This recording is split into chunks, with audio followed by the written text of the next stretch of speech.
பையனை பத்தி நிறைய பேர் வீடியோ போட்டு நீங்க கேட்டிருப்பீங்க. அப்படி இந்த பையன் என்ன பண்ணிட்டான், அவனுக்கு இருந்த ஃபாலோவர்ஸை யூஸ் பண்ணி ஒரு கேமை ப்ரொமோட் பண்ணி அவன் காசு சம்பாதிச்சிருக்கிறான். இதுல என்ன தப்பு?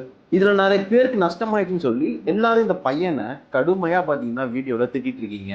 ஆக்சுவலா தப்பு அந்த பையன் மேல இல்ல, உங்க மேல. நான் ஏன் இப்போ அந்த பையனுக்கு சப்போர்ட் பண்ணி பேசிட்டு இருக்கேன் அப்படின்னா, அந்த அந்த பையன் மட்டும் கிடையாது, அந்த பையனை மாதிரி நிறைய இன்ஃப்ளூயன்சர்ஸ் அவங்களோட ஃபாலோவர்ஸை மிஸ்கைடு தான் பண்றாங்க. அதுவும் முக்கியமா இந்த ஆன்லைன் கேம்ஸை ப்ரொமோட் பண்ணி. எஸ், ஏன் சொல்றேன் அப்படின்னு பாத்தீங்கன்னா, 100 ரூபா கொடுத்தா 200 ரூபா கிடைக்கும், 200 ரூபா கொடுத்தா 500 ரூபா கிடைக்கும், 1000 ரூபாய் கொடுத்தா 10,000 கிடைக்கும்னு சொல்லி நீங்க தான் அவங்க கிட்ட போய் ஏமாறுறீங்க.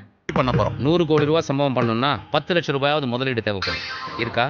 அவங்க வலுக்கட்டாயமா யாருமே உங்களோட பேங்க்ல இருந்து காசு எடுத்துக்கல.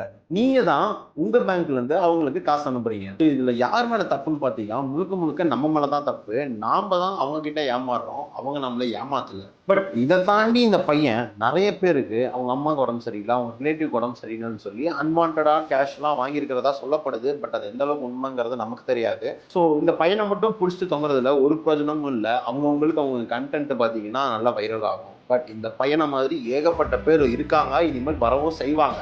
நாம தான் அவங்க கிட்ட எல்லாமே ஏமாறாங்க. சுயமா சிந்திச்சு முடிவெடுக்கணும். பெரிய பெரிய பிரைவேட் கம்பெனிஸ், கார்பரேட் கம்பெனிஸ் எல்லாம் ஏமாத்திட்டு வந்த காலம் போயிட்டு ஒரு 15 வயசு பையன் நம்மளை ஏமாத்துற மாதிரி காலம் வந்துடுச்சு. அதுக்கு முழுக்க முழுக்க காரணம் நாம தான், நம்மளோட அவேர்னஸ் தான். ஸோ ஃபைனலான ஒரு விஷயம் சொல்ல விரும்புறேன், பேராசை பெருநஷ்டம்.